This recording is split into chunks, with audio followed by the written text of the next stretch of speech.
From Studio C in the 511 Studios located in the Brewery District in downtown Columbus, Ohio, this is Note to Future Me. I'm Brett Johnson, founder and owner of Circle270Media Podcast Consultants. In each episode, I interview businesses and organizations who have implemented podcasting into their marketing strategy. Circle270 Media works with entrepreneurs, small to mid-sized to large businesses, associations, and nonprofits to strategically plan and execute podcast content creation, distribution, and marketing. With over 35 years of experience in broadcasting and marketing, Circle270 Media brings a unique approach to consulting our podcaster clients. With over 35 years of experience in broadcasting and marketing, Circle270 Media brings a unique approach to consulting our podcaster clients. In this episode, I interviewed the co-host of the podcast, Kamiwaza, Aaron Jannetti, who is the co-owner of Endeavor Defense and Fitness, and Drew Dillon, co-owner of Project Lift. Co-hosting a podcast is not easy, and I think you'll agree after listening to this interview, they have the chemistry that most business podcasts would love to have. Their energy and their insight on what topics to cover during each episode is focusing on their clientele, and the feedback they are getting is immediate. You're going to hear from Aaron first in this interview, and then from Drew. You can find a complete transcription of this episode at Circle270Media.com or NoteToFutureMe.com. And if you'd like to be interviewed about your business or organization's podcast, send me an email at podcasts@Circle270Media.com, or you can go to my website and fill out the contact information form. For more information about Circle270 Media Podcast Consultants and how we can help your business begin or better implement your current podcast into your marketing strategy, contact me at podcasts@Circle270Media.com. And here's the interview. Well, before we get into the nuts and bolts of the podcast, as I do with all my guests, I want to ask both of you nonprofits that you support, and either one of you jump in at any time. Yeah. So there's two main ones that come to mind for us. So one that's actually in the CrossFit world specifically, which is one of the things that we do, is an organization that's actually called Barbells for Boobs. And they essentially raise money for to get just mammograms for ladies to be able to keep up on it and get checked, especially the ones that either can't afford it or don't have the insurance for it or that. Mm-hmm. They've done amazing things with breast cancer. One of our very good friends and actually lifts right now with Project Lift, Sherry Shmensky, was a survivor of breast cancer. Yep. And they did a lot for her. So I'm a chairman on the board for the Arnold Sports Festival for the CrossFit section or the functional fitness section. Mm-hmm. But last year we had them out. They did like a 2-hour routine, did a couple of workouts, had a couple survivors come out and talk. We do a lot of fundraising for them. We help support Sherry in that. So that's one of them. And then the other one that we do annually, and I mean, it's not for profit, but Nationwide Children. So we always, every year we do a really big toy drive for them around the holidays for Christmas time. Right. So we put up a tree in the front. All of our members come and bring in things like that, and then we drop them off before the holidays. So those are two of our constants. There's been plenty we've supported over the years. Everything from homeless to dog shelters to everything. But those are the two that we tend to support constantly. Yeah, those are our big constant ones. It's really cool that you bring up the question because it's recently just been on my mind. Mm-hmm. Been on my mind about. Actually, I think it was Tony Robbins kind of finally smacked it into me and just finishing one of his books recently. But I thought it was interesting how he talked about giving even when you didn't feel like you had enough to give, in the point of helping you create the feeling of abundance. Like if you can give 10%, even now with whatever you have, right? Like one, you're going to feel great about it, but two, you're going to feel that there's more out there. So I really started to look, in addition to the ones that we've done over the years, because it always seems like ones pop up. Here's this one. Do you want to? Yeah, okay, we'll help. And one thing growing up that really affected me was Boy Scouts. And, just recently I've started giving to Boy Scouts of America, just looking. Like I went and did a little bit of research and seeing what they were still up to, but I love the beginning of the pledge, right? On my honor. I swear I'll do my best. You know what I mean? Mm-hmm. And again, I think working with individuals in strength and fitness, one of the things watching kids grow up, if they can just understand, you know what I mean? The commitment to do your best, whatever that is, is a great foundation. And I just look at growing up. I didn't make Eagle Scout. I kind of, got out of Boy Scouts probably mid-teens, right? But even the time that I was in, through, loved the experience I had. And I think it's still funny is when, people go, well, what does it really give you? Here's one right out of the gate is watch someone try to move something where they have to tie a knot. They have to secure something, right? And they're like, well, and it's just like, you can tie your shoes, right? What are you doing? And they're like, well, I don't know, and you come over and you tie a slip knot or you tie a, just a different knot. How'd you know how to do that? Boy Scouts. One good takeaway, that's for sure. Exactly. Yeah. Well, I got to thinking before I hit the record button, I hadn't put this in my notes, but I thought if I don't do this right now, I'm going to catch a lot of hell if I don't say a big shout out to Dr. Rich Alm. Oh, yeah. I know he's going to listen to this episode once it's published. And when I see him next, there's not even an if, when I see him next, the next time I have problems, he may not even see me if we don't say something to him.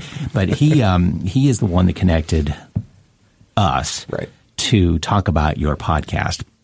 And I've been seeing him for years through our kids as well as our, my wife and myself. And every time I go in, it's about a podcast of some kind. We're talking podcasting or radio, that sort of thing. So I appreciate him connecting us and getting me to know you guys better about your podcast as well too. But let's do a little bit of background history between the two of you, where you started and how you got here today. Let's put it that way, with your professional background, your history, and the two businesses that you own and how you're coming together. Yeah. We technically own two different businesses, and yet in the same regard, we help each other with those businesses, and both of the businesses thrive off of each other. So we're both located at one location, which is in Hilliard, Ohio. So I run Endeavor Defense and Fitness along with two other business partners. And then, I'll let Drew talk about Project Lift a little more later, but he runs Project Lift. Mm-hmm. And we're at the same facility. He's got his own area. We have our own area. But the overlap is phenomenal there. So I was introduced to originally Krav Maga, which is a self-defense system, in really early 2008. And for me, I was an landscape architecture student at Ohio State. And I found this system at a time where I was out of money. I was paying my way through college. I had to take a quarter off. I wasn't in the best spot. Let's just put it that way. Mentally, psychologically, emotionally, anything there. And so I found this place. It was a good release. I had done a little bit of martial arts as a kid. Pretty much just never left. To the point where I helped them open up a second location later on that year. I actually left Ohio State and started working there full time. And that's pretty much been it from there. And so from that path, I was introduced to CrossFit and then into more of the self-defense side of things. And then eventually weightlifting. I met Drew. The first time him and I met was actually at a USAW weightlifting certification. He was one of the lifters there that was helping out with the course. And we talked, but not outside of, like, I'm here to lift weights and tell you when you suck, and I'm here to try not to suck. Right. Like, out of that relationship. And then eventually through weightlifting, we ended up back in the same spot.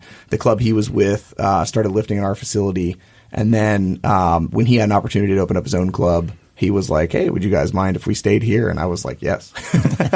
And during that whole entire time, him and I have just naturally, from business standpoint, life standpoint, we tend to just gravitate towards each other, challenge each other.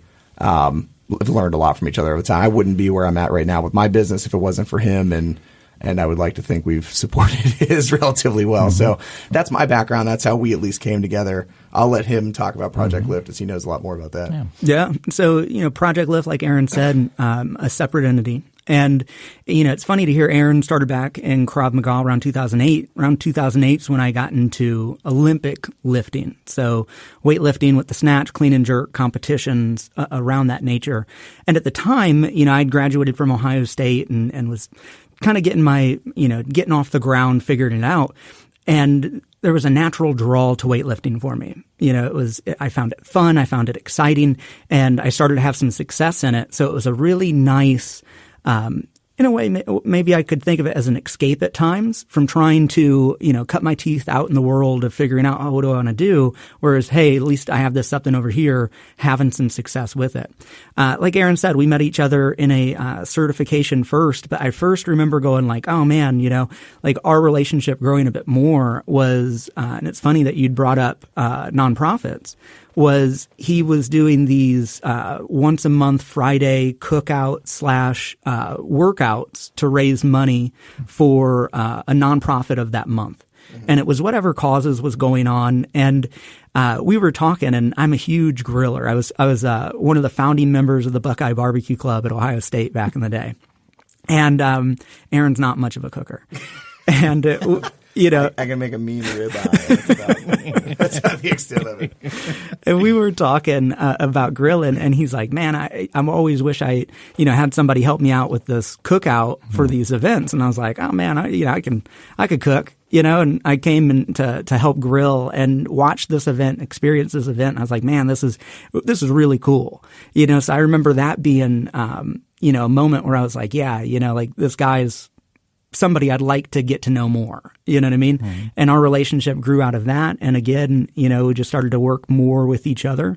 And it just continued to grow and grow. And, Project Lift would definitely not be where it is today, without Aaron and, the support of Endeavor. Excellent. So how did the conversation about a podcast begin?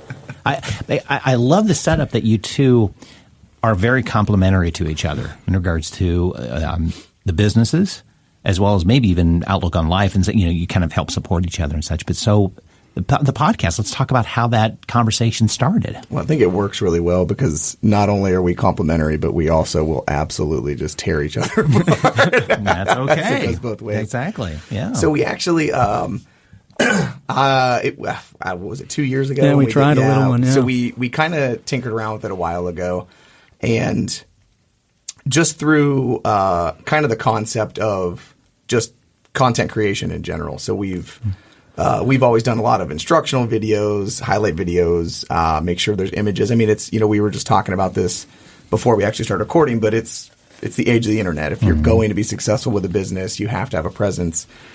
You have to accept social media, whether you like it or not, and then you have to play that. And so we were making videos, and then it was just another opportunity to get some content out.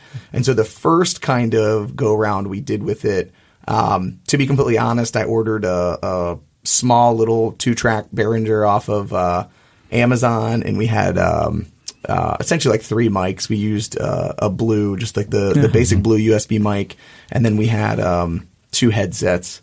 And the original premise of it was we were interviewing people that were very, very knowledgeable and had a lot of wisdom in certain areas based in Central Ohio. So that was kind of like the shtick, was everybody goes off to, California, Texas, and all these other places to find powerlifting instruction or nutrition, stuff like that. And it was an opportunity to highlight, like, there's a lot of this information locally. You don't have to go out of it.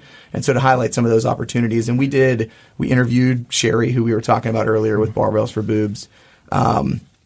We interviewed Sean Clifton, who was he's a Purple Heart recipient. He was shot multiple times, during war, and his bounce back and recovery into CrossFit. We interviewed a couple on nutrition. We had Joe Lasco from Westside Barbell, and it really was just like we had 1 or 2 questions set up for him. It was more just a conversation, like who are you, what's your background, and then we'd ask a couple questions around it. So we tinkered around with that for maybe 8 episodes, or something like that. Yeah, but it was very loose. And it was that kind of died off more or less because I'm a little kind of ADD. I'm all over the place. And I don't know. It was probably September. Something like that. I mean, I feel like with the interviews, and even I think at times we were so focused around stuff that related to the business still. Yeah. That I don't know. I don't know whether it just got exhausting, or the interview part definitely made it more difficult. Yeah. Right out of the gate. Mm-hmm.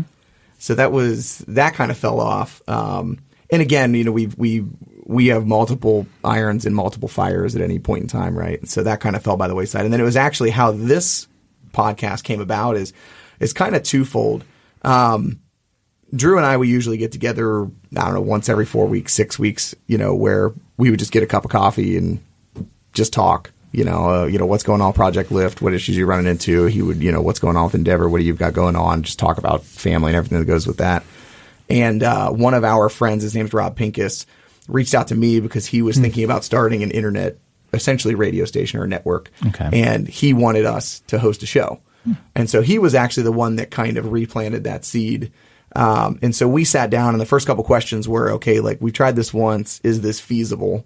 If we are going to do it, what kind of a time commitment do we actually have? And then if we are going to do it, what that look like? And it started just morphing into idea-wise what it is now, which is just like, well, let's just talk about all the stuff we normally talk about, which is how are we improving the business? How are we improving at life? What are the issues we're running into? And it can pertain to entrepreneurship. It can pertain to weightlifting. It can pertain to self-defense. It might just pertain to bourbon. You know what I mean? Mm-hmm. So whatever kind of gets there. And so that's what kind of jumped off where we went with it. And, eventually the idea of the radio network kind of died off, but we were gung-ho and we were pretty excited about it. And so I'm kind of one of those dudes that, like, when it's like, if you want to do something, I just do it. And right, sure. I went down to the local music shop, bought a couple of Shure microphones, ordered a better version of the Behringer that holds on more tracks so we can bring on other people if we wanted to. And then we kind of just started. Yeah, we kind of just hashed out and rolled. Yeah. I mean, I think one thing in reflection between the podcast that we originally started with the interviews and getting going, one, there wasn't much of that commitment. We were definitely dabbling, and with the dabbling, we also, with the interviews, I think, set up a situation that is a bit more challenging if you're just dabbling. Like, there's got to be stronger commitment there if you're going to be reaching out to people, more of a laid plan.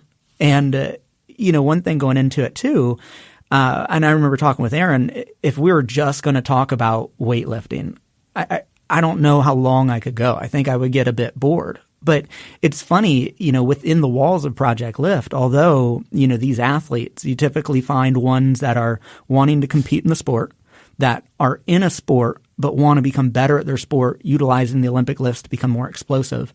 Or they find the Olympic lifts intriguing and just want to learn. They might stick their toe into a competition and see what it's like, but for anyone who hasn't done a snatch or a clean and jerk, but has golfed, I think that's a really good connection. Oh, yeah. Like, think of the complexities of a golf swing. Oh, yeah. That is the same complexities put into two different movements. So you see athletes, spend their whole career competing in this sport. But one thing within those walls, the conversations often come down to just improving at life, right? Like, what's our foundation that's allowing us to train, consistently, healthy, all of these life conversations, that Aaron and I will sit down and have coffee with, or, multiple times are sitting down with clients and having conversations with, and then even other key individuals in our businesses.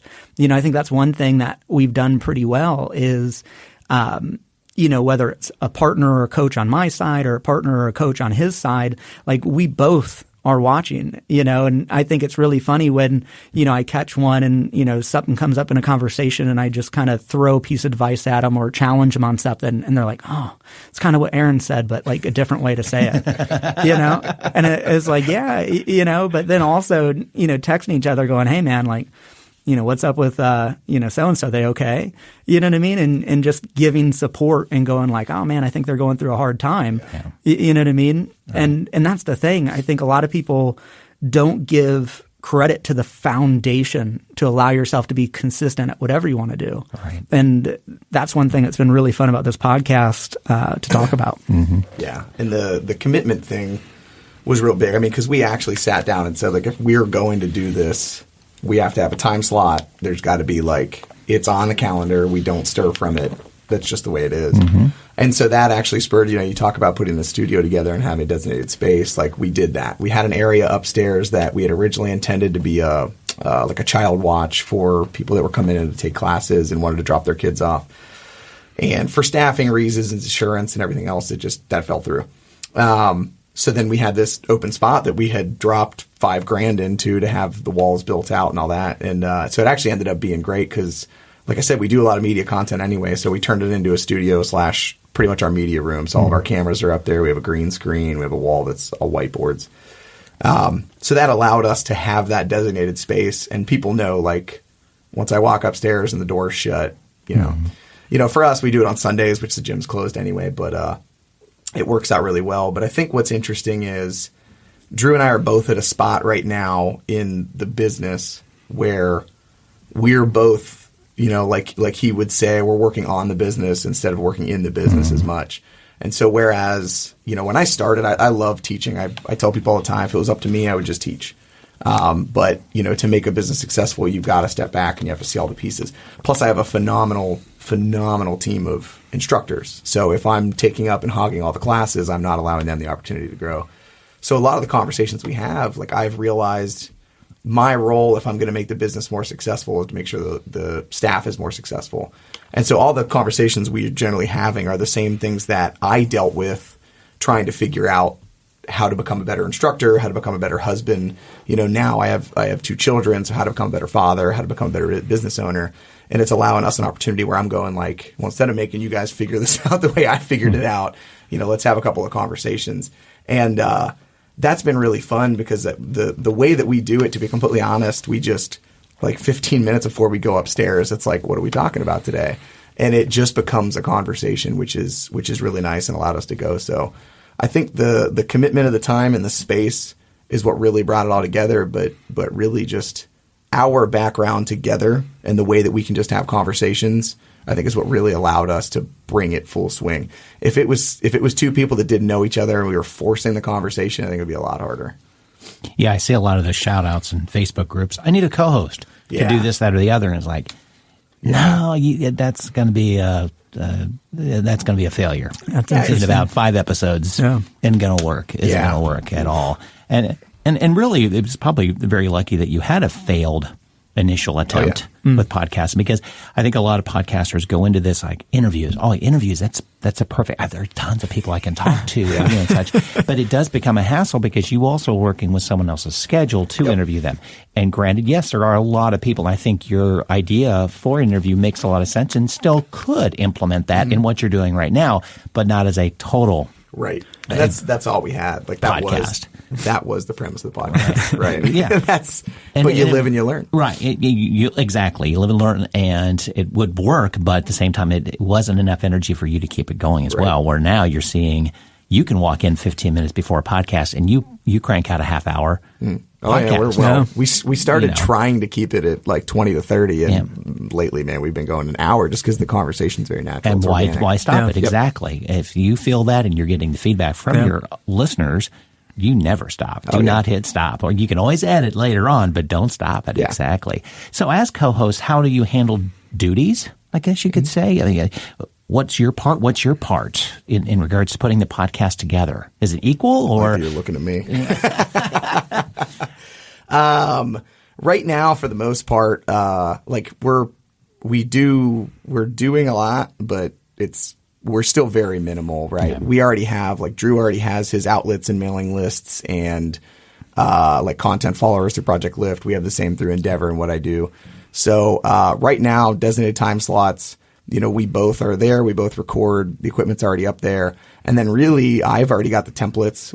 Right now we're using just GarageBand. Yeah. So we keep it very simple. So I've got the templates already put together, and it's pretty much drop. We do, again, I think it just, the way that we are and the way that we talk, and even the way we talk with our clients and things like that, it's just one take. Like, no, we allow the screw ups and, you know, the blurbs that go in here, and let it be a more natural conversation front to back.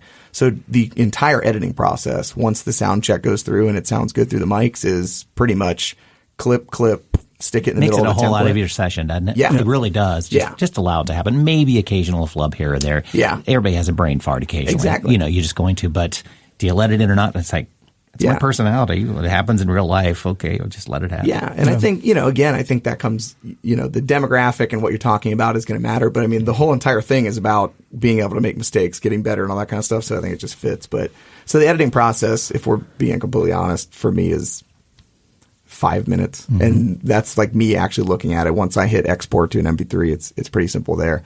So I do the edit or the edit. I drop it onto the page, do the show notes, which I like listening back to them anyway. So I do the show notes, and then I'm doing the Instagram stuff. So we're not doing a lot. Okay. Yeah. When we start, I know we want to start doing some mailing lists and some other things that'll go off on it. That's his territory. That's where he's better at the trickle campaigns and understanding, sales funnels and leads and things like that. I'm like content straightforward guy. Great at content. As that goes. Yeah. So I'm handling the Instagram, Facebook stuff right now. He's going to start doing the more, you talk about how it's going to maybe benefit the business. That's going to be more. I'm creating the presence. He's going to take care of that. Well, let's dive into that a little bit. Yeah. Okay, you're at the beginning stages of email and newsletter and marketing and such. Talk about what's in your head, what you're thinking about doing as this is a piece of it. Yeah. So, right now, right out of the gate with the Instagram and the Facebook that Aaron's been doing, and even with our small mailing list around members, right? So, thinking of that, not even in the whole big span of the community around us or the world, the benefit to the business I found extremely interesting how many conversations it's brought up. Because again, these conversations are typical conversations we're having with athletes and coaches about getting better, and now it's this other outlet that's on their time frame. I don't have to sit down with them, at the desk and schedule a meeting with them or a call with them and have this conversation. They can, listen to it when they want. And then all of a sudden they're coming in and bringing it up. So from a business standpoint of helping the business with the members that we have currently, it's continuing to help them solidify their foundation to be successful at training towards whatever their goal is. So that's been instrumental. Yeah, that's on both sides. Wow. Yeah, that's been, and it's interesting because going into it, that wasn't necessarily my thought. My thought was, a new audience, finding new people and that. And right out of the gate in these first, 11, 12 episodes live? Today we just released 11. Mm-hmm. So, that's out there. Just the feedback from the members and the audience we already have, you can feel it strengthening it, right? And it was like, okay, that I didn't expect that. That's really neat. Looking forward of continuing, we played with the idea of a book club. And looking at what we're talking about. And I'm an avid reader. Aaron's an avid reader. And the more we just continued digging into that, that was kind of our first hey, okay, well, let's see if we can't create a group, an audience around, hey, I'd like the habit of reading more, and giving them something that could cause, could put a little skin in the game on holding to that habit. Where, we'll curate the books, we'll curate the conversation and, put something together. So we're still playing with that. But even looking at our list outside of what we currently have, like members currently in our facilities, starting to get them more opportunities, get that out there. What I've been playing it with at the very beginning is I'll write a bit. And if you're familiar with Seth Godin, in kind of his short style. It's almost like a thought. And what I've been really playing with it recently in the last few months with the podcast is, one member asked me the other day, he goes, when you write those little blurbs, who are you writing to? And the secret is I'm writing to myself. You know what I mean? Like, I'm not thinking of somebody else, actually. I'm typically thinking of me, when you had this problem or when you had this challenge or you've been struggling with this thought. And I'm like calling myself out. And I think it's really interesting how many people have related to the language towards myself, but it's not towards anybody else, and continuing to do that around the subject matter of the podcast and then letting that be the tie-in of you want to take that deeper, here's something you can listen to. So that's kind of been the seeds I've been playing with right now, looking at how we're going to continue to trickle and pull in maybe some other mediums as well that could work. Right. Yeah. To me, it looks as though and sounds as though the podcast itself is just an extension, as podcasts are, extension of yourselves, that you're already doing this in your facilities. Yeah. You're talking to these folks. They're giving you feedback. They're willing to even, download an episode while they're working out, possibly to get pumped up. At least their weaknesses that day, you helped fill a hole for them. It's like, wow, he hit the spot that day. That's what I needed. And we've had a lot of those conversations. The one cracks me up all the time is we'll have people that'll come in and they'll be like, I listen to your podcast. It's actually good. You're looking and going, well, wow, thanks. I appreciate that your original thought was that this is going to be terrible. Yeah, right, exactly. I'm glad you took the leap, yeah. But I think one of the things that's really important to us, like, yes, we talk about this all the time, but yes, we're a business. We have to make money. That's the way it is. But we want to do that through bringing value. We want it to be actual trade-off. And I think one of the things that's super important for us to understand, and I've looked at this a lot more the last maybe 4 or 5 years, is that long game, right? And we talked about this on one of the most recent episodes, but the concept of a reputation. Mm-hmm. So what's the reputation of the business, right? And, you don't build that reputation in 1 year, 2 years, honestly, even 3, like a true reputation. What we've started figuring out is the last 2 years that we've been open, especially at Endeavor, and I know it's happening with Project Lift, because I even hear the conversations, but we're getting a lot of, hey, I've heard about you, or hey, I heard this about you, or hey, I'm not happy with what's going on with the situation I have now, and for years I've heard that this is the way you guys do things. And to me, with having the podcast out there and having it related to the two, is now when they're listening to that, they're going like, oh, wow, these guys, first off, I know exactly what I'm getting into. Like, right. If I walk into this place, right, this is not just the technical aspects of it and things like that, but I know the mentorship, the leadership, the community that's coming out of this isn't superficial. And I think that's important in and of itself. But they can also look at it and go like, wow, I'm gonna go to this facility and I'm not just getting physical fitness. The reality of it is, we've talked about this before, but to be physically fit, you really just have to be consistent. Like, yes, there's better and worse, but anybody can coach relatively well from a technical aspect. The difference is, how are you building relationships with the athletes? How are you adjusting to not just their physical issues, like we were talking about chiropractors and tweaks, but what's your mood today? Mm-hmm. And you should adjust your program and the way you approach a class and the way you approach recovery and rest, not just based off of the physical aspects and the physiological, but the psychological. Where's your emotional state? Mm-hmm. You might need like 2 week CrossFit's real big on times, right? You're looking to hit faster lifts and hit more weight and do things faster. People get bogged down by that. It's a really, really good way to motivate people and to push people, but they forget that realistically, sometimes it doesn't matter. And so some people need, like, psychologically, like, you might be perfectly fine physically, but you're breaking down because of these things. Like, you need to lay off for a week or two and take half the weight off the bar, do half the reps, just do it for fun. Remember, this is a fun type thing. Mm-hmm. And so I think they start realizing that that's the difference between, in our opinion, that's the difference between a good gym and a great gym, or a good community and a great community, is that it's not like anybody can show you how to do a clean and jerk relatively well. I say anybody with air quotes. But the difference is, what's the longevity, physically, emotionally, psychologically? How do I feel about the tribe that I'm surrounded with? Mm. And I think the podcast is allowing that more and more. And people are starting to realize, like, wow, this is a completely different experience that I'm about to walk into than what I perceived from watching, 10 YouTube videos of people killing themselves doing a snatch or something along those lines.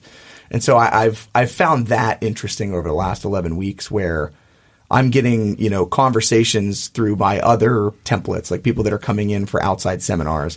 I travel a lot and I do security consultations and community events around, the concept of surviving an active killer situation, which it's a terrible and depressing thing to have to run around and talk about. But I'm getting contacts through that are going like, oh man, and I caught 2 or 3 episodes of your podcast, and it's amazing to hear you talk about these things and the way you look at it. And it just changes. It helps build, again, that reputation. And I think because we don't put a huge weight of planning and a huge weight of following a certain structure, and we allow things to just go whatever is said, I think it allows that to people start realizing, like, it is actually genuine. Like, we're not reading off a list of stuff. Like, these are just legitimate conversations. And so again, like, if you're looking at Endeavor or you're looking at Project Lift, between all of the video content we have, the instructional material we have, the newsletters we put out, the articles that we write, and the podcast, you pretty much know exactly what you're getting before you ever had to walk through the door.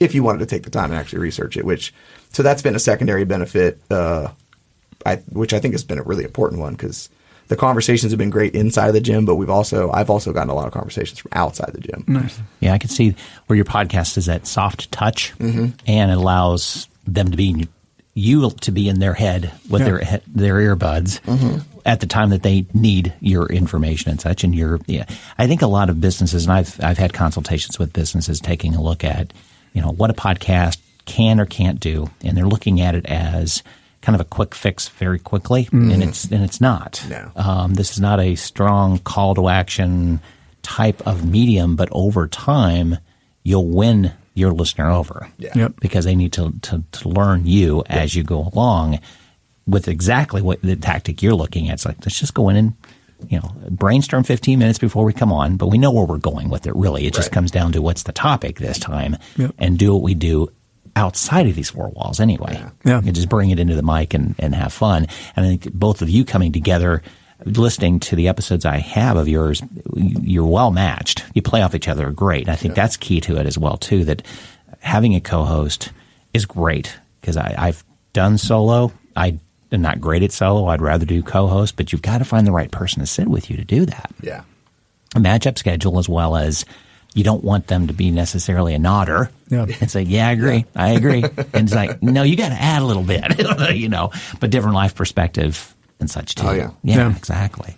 So I want to go back to that, the book club idea, which I love.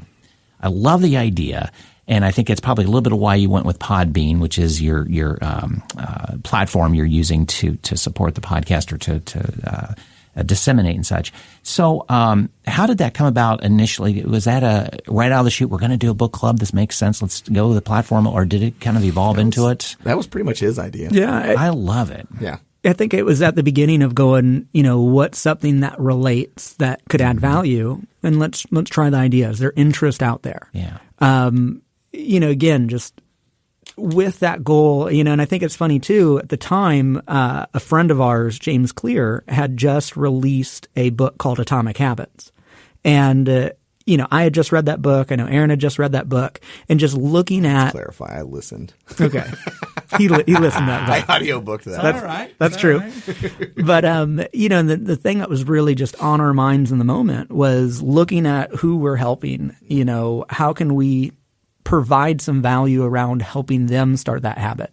And if you'd like to read more, if that's a goal of yours, then become part of this, and we can take you down that. And then it's just a test. Let's toss it out there, see if there's interest, and continue morphing off that. I think you're dealing with the same type of audience that if they're willing to invest 30, 40, 50 an hour of their time with you, they probably are willing to spend that time with a book too. Yeah. Well, and the one thing is books. I know for a fact that books have completely changed the way I've approached business, life, relationships, and everything. And again, not every book is great, but between the two of us, we have a stable of books that I know that I can always go back to, and I want to read through them again and again and again. One of the ones that always pops up for me is just Dale Carnegie's How to Win Friends and Influence People, and I usually listen to that at least once a year. But it was such an impact on my life, and I know for a fact it's been books and reading have been an impact on his life.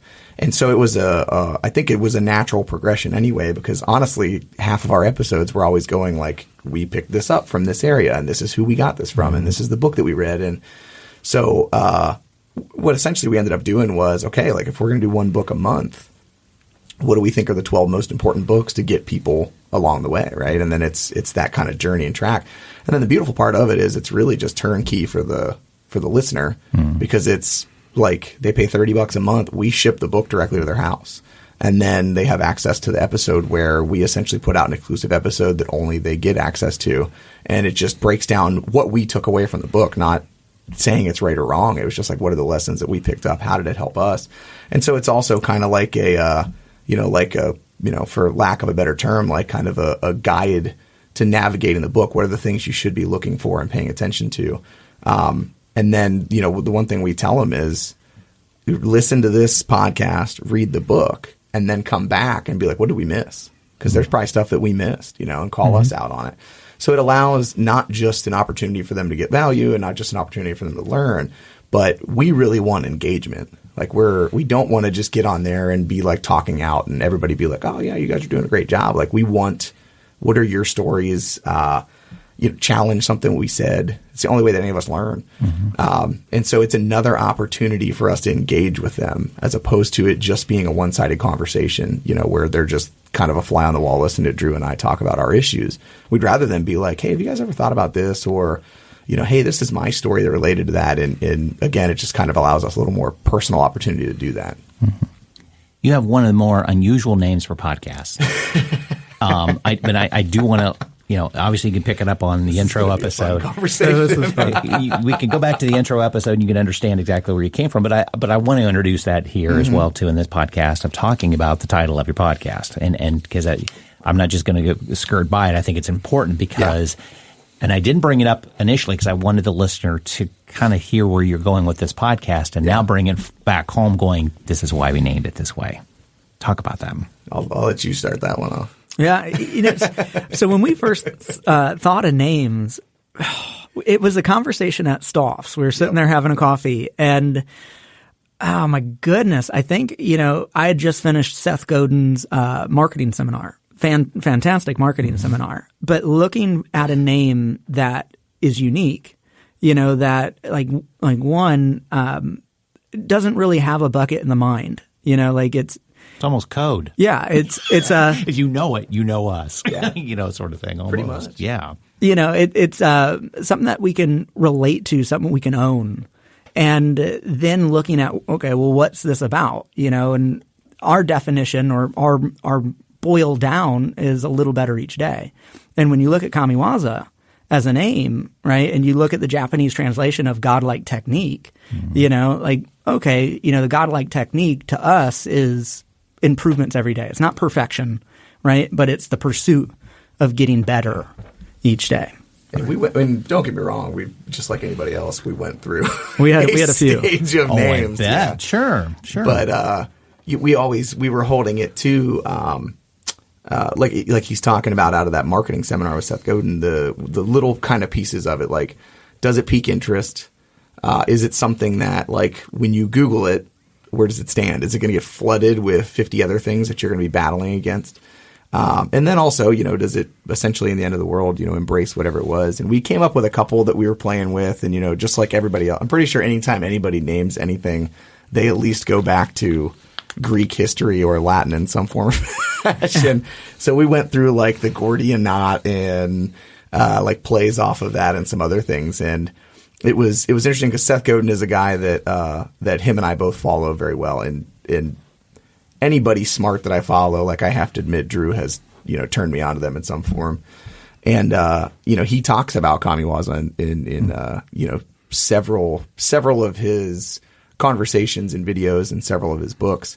And I remember that sticking out. And I think that, we kind of went down there and then we did our history or kind of background check on it. And it doesn't pop up. There's a video game from Sony from like regular PlayStation, whatever. It wasn't successful. But so it fit. And then the more and more you look at it, it really does. The way that we look at everything is kind of this in-depth, like I want to learn more. I want to learn more. I want to get better. I want to get better. If I'm going to do anything, I want to be really good at it. Perfect. Well, again, that's why I left it at last, because I think what you said before kind of lines up to like, oh, now I get it. Yeah. Now I understand why it's called that. So, and it's also fun to have to say like the very first thing out of your mouth. I'm pretty sure I screwed it up on half the episodes. It's true. You actually self-corrected yourself in this last recording, but I think you said it right. I was like, wait a minute, is that right? Yes, Kamiwaza. Saying it right. Wait a minute. Come on. Does it sound wrong? So let's talk about future plans for the podcast. As you mentioned, you're a dozen or so in, but that shouldn't stop you from thinking of what you're going to do with number 100. Yeah. That sort of thing. What are you thinking about? So we're staying 2 ahead at the moment. So we released 11 this morning, but we recorded 13 last night. So we're 2 ahead, and I would love to. I think we can both agree we'd love to stay at least 2 ahead, if not more so. Him and I do travel sometimes and we get out. So there's 1 or 2 bumps in the road that are going to come up and we want to make sure we stay ahead of that. I think the deeper we get into this, I think every time you get into a new project, you have to envision number 100. But the further and further we get into it, I can see number 100. Like, you know what I mean? Like, just we never run out of topics. Mm-mm. Every week that we come in and we say we want to talk about this one thing, but we have 4 others we wanted to talk to. I have a list of topics that I think is almost like 23 long. You know what I mean? And that's just starting.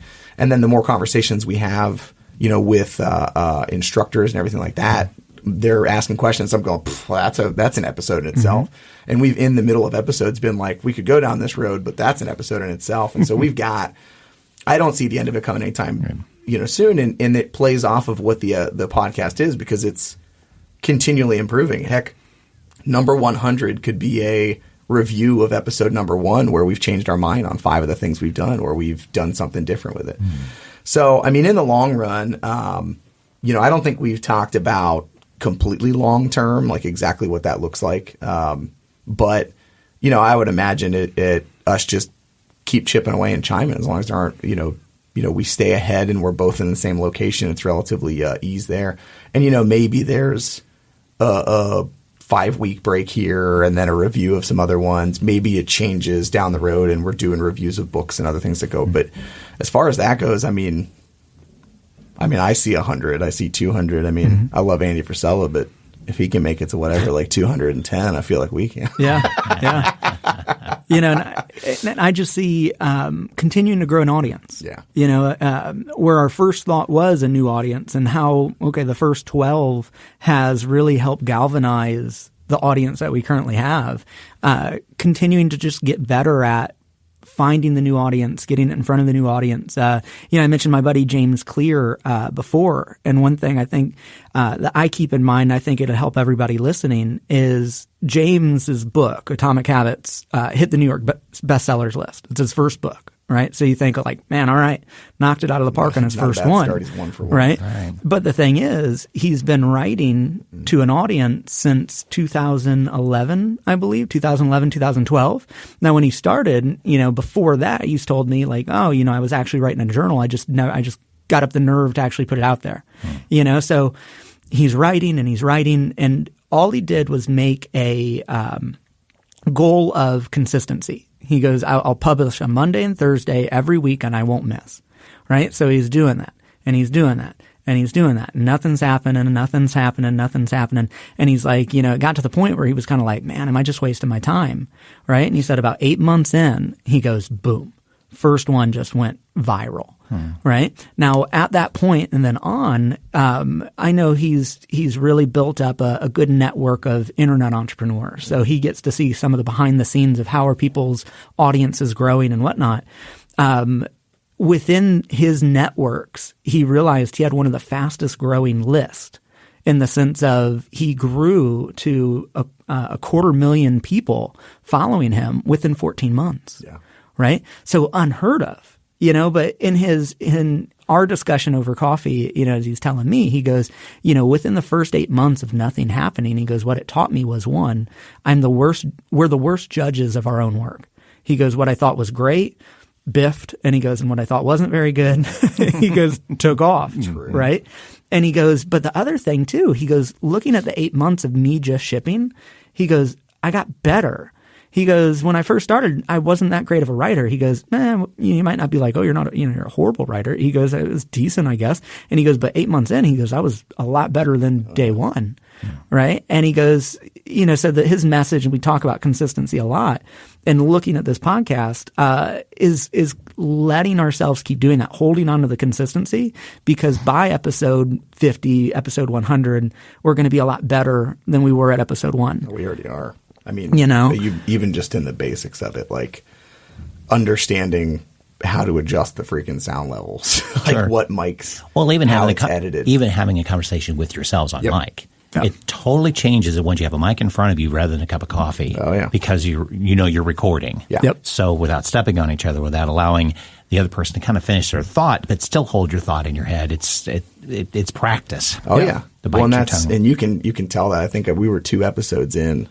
I can't remember. It was 2 or 3 that we had released, and I literally sent him a text, and I was like, dude, I talked for like 20 straight minutes, and you didn't get a word in. And I was like, and so, you build that awareness and you understand that give and take, and it's reps. It's reps and practice on everything. So, 50 in will be that much better, and 100 in will be that much better. And but I'm extremely confident in the subject matter. Oh yeah. Like, it can help that foundation. You know what I mean? And I find it really fun because a lot of our conversations, I walk away thinking of something that we were talking about in a different way. Like I think the other interesting thing is, like, we're talking about helping people build their foundation, right? And when you're on a podcast or when you're writing, at what point does someone give you, that expert status where it's like, oh, well, they're the subject matter expert because they're talking into a mic about it, and how often that stops us from getting in front of a mic. But then also realizing that through this process, like, there's been ahas and growth between us of just going like, that went a route that I don't think I'd thought about before. So, it's growing ourselves as well as hoping that the audience can take those lessons and run with them too, and just continuing to grow that community. I mean, last night was a prime example of it. We went in, last night's topic for episode 13 was sunk cost. And in my mind, again, the 15 minutes before we went up there, I had a completely different idea of how this episode was going to go. And we went, 5 different ways. And where I'm going, that's not how I looked at sunk cost. And holy crap, it's a completely different view. And it now allows me to open up a pathway to see other things in a different light. And it literally just was us hashing things out. He sees it different, I see it different, and we're able to actually talk back and forth about that. I mean, I know for a fact I've learned over these 13 episodes, so it's, yeah. And you've gotten very lucky that you've had your listening audience, your clients, now initially give you feedback immediately. Yeah. Oh, yeah. That you're connecting with them. That's huge. Everyone that podcasts wants that. Is somebody listening to this? Yep. Yeah, you can look at the download numbers. You can see that, I do see people are listening, quote unquote, but the feedback is never usually there for a while. You got it in pretty quickly, which is great. Well, and that's the thing that I think is interesting too, because we see them face to face. Most of these conversations are taken face to face. It's not they're not leaving a comment or writing a message. It's when we see you face to face, we're going to have this conversation, and that makes me think too, like, how many people have thought the same exact thoughts, but they just aren't going to take the time to write it down, but they're not going to see us face to face. They're not going to have that conversation. And so if we didn't have that immediate feedback face to face, I'm pretty sure half of the conversations we had, nobody would have ever written it on the board, would have never sent it through a message. Sure. And so that's an interesting point that I hadn't even really thought about until you brought it up, where we are in that position where people can go, hey, I listened to your podcast last night. And then we can, if they don't say anything, I can call them out and be like, what'd you think? Right. You know what I mean? Like, look them in the eyes. Sure. Really? Because you've been here for 2 years. And I know for a fact you needed that episode. Without calling you out in the podcast. I was literally thinking about you while talking about this. You play it backwards when I say your name 5 times. Right? So, advice for a business owner walking into this idea of a podcast, especially in your industry, what would some advice you would give them? First thing I would say is just do it. Start. You know what I mean? Really, that's the big thing. And again, pull one from Seth Godin, but in one of his books, he talks about, like, set a deadline, and no matter what happens at the deadline, you send it, no matter how good it is, because we're pretty much our own worst enemies. So that's the big one. Not to again, just throw books out there, but The War of Art is a fantastic book by Stephen Pressfield. And it's if you've thought for 2 seconds that you might enjoy the platform or the medium of going over the mic, then just do it. Don't try to make it perfect. You don't need to spend $5,000 to set up a studio. Like, just sit down and start talking, and then you'll get good at that. You'll start getting good at the talking part. You might find out it's not a good mix, but you can always upgrade your mic. You can always upgrade your facility, and you can always get better at it. But it doesn't need to be perfect. Just do it. And see what happens. I think that's a big lesson and that applies to everything. But as far as talking to people directly about possibly doing podcasting, just do it. If it does awesome after 6 months, great. If you find yourself more tired by the idea and you're not fueled by it, then hey, at least you gave it a shot. But you have to give it a shot and get it out there before you can ever make that decision. Yeah, and I think a lot of times, even when you do start and create, it's 6 months down the line, if you're like, okay, this isn't the thing, I think what you've created will still add value if you keep it, on the website. If you a new client come in and you look and go, oh man, okay, over the course of 6 months, I did 30 episodes. And honestly, I feel these 5 really could be valuable for someone new. When they sign up, send those 5 to them like, hey, other members have found these valuable. You're welcome to listen. Yeah. And the only thing that could be happening there is you're galvanizing that relationship of media that you've already created. All right. So what's the best place to find Kamiwaza? The webpage, which is going to direct you pretty much directly to our Podbean site, but is kamiwaza.co. So K-A-M, see, I'm screwing up again. Kamiwaza.co. But the podcast is on all your major outlets. So it's on Spotify, it's on iTunes, it's on Google, it's on Podbean, it's on Stitcher. So you can find it all there. If they're not going to either your places, how can they reach you to kind of give you a comment about, hey, this really touched me. Could you cover this? What's a good way to getting a hold of you? Yeah, for sure. On the Podbean site, I'm pretty sure it pushes off to everything else, but we do have all of our contact information, stuff for Endeavors on there, stuff for Project Lift is on there. But you can always find me at Aaron, well, pretty much online at Jannetti Aaron, pretty much on everything. So Facebook, Instagram, Twitter, it's the same exact ID there. But Aaron at EndeavorDCF.com is email if they want to reach out to us directly or reach out to me directly. They can also get a hold of the podcast directly at Kamiwaza Podcast at Gmail. Yep. And so that's a really easy way. And then Project Lift.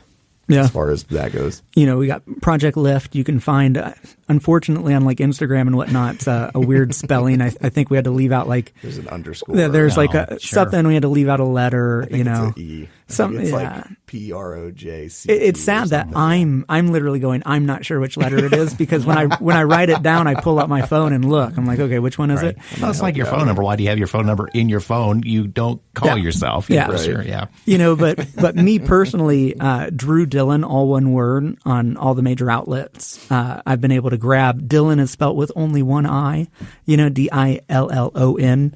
A lot of people like to add an extra I and then, like, I can't find you. What's wrong? And it's like, it's one I. They add letters to yours. They take letters off mine. Yeah. It's yours just to let you know. Thank you. Is missing the E and has an underscore. So it's PROJCT_lift. You're welcome. Thank you. It works. I'll have all those connections in the podcast show notes too. Sure. So, but I always like to give a verbal shout out for the sake of so it gets in your head twice when you look around. So good.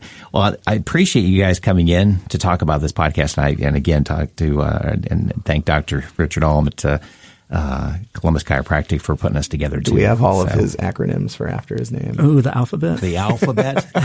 Dr. Google. Yeah. The alphabet.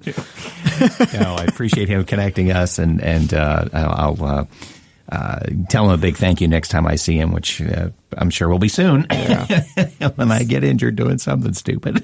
But anyway, good luck with the podcast. I know we'll connect up again, but great interview, and I appreciate your insights on what you guys are doing with this, and actually a lot more in depth than I was expecting. Again, you never know until you go through the interview.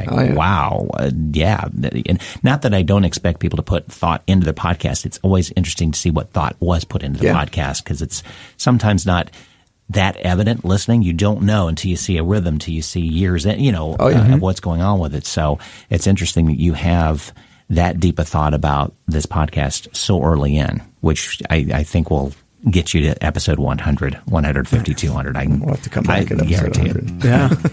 It's going to be on my calendar. I'm going to keep a look at it. That's another conversation of getting there. Yeah. It is, honestly. True. It really is. It really is. Well, again, thanks. I appreciate it. Thanks for having us.